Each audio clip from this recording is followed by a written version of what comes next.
রাস্তার পিচ উঠে বেরিয়ে আছে ইটের খোয়া, কোথাও কোথাও দেবে গেছে সড়ক। এতে ঝাঁকুনিতে হেলে তুলে চলছে যাত্রীবাহী অটো রিকশা সহ অন্যান্য যানবাহন।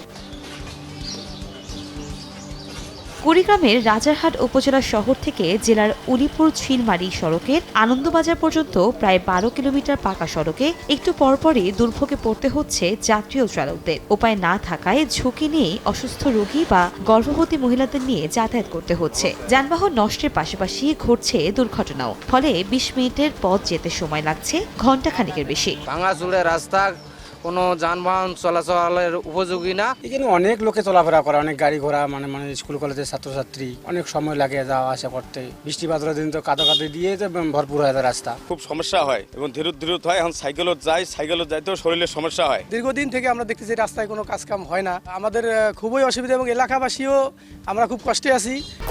1, 2, 3 ঢাকায় জমি জিতে নিন 100% ক্যাশব্যাক সহ 20 কোটি টাকার পুরস্কার।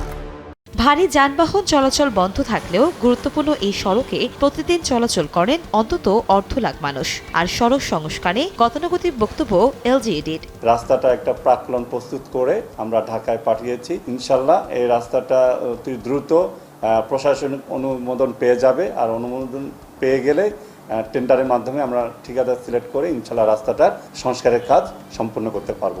1999 থেকে 2003 সাল পর্যন্ত 3 দফায় 2 কোটি 81 লাখ টাকা ব্যয়ে নির্মাণ করা হয় 12 কিলোমিটার পাকা সড়কটি। পরবর্তীতে এক যুগেও সংস্কার হয়নি সড়কটি। সময় সংবাদ, কুড়িগ্রাম।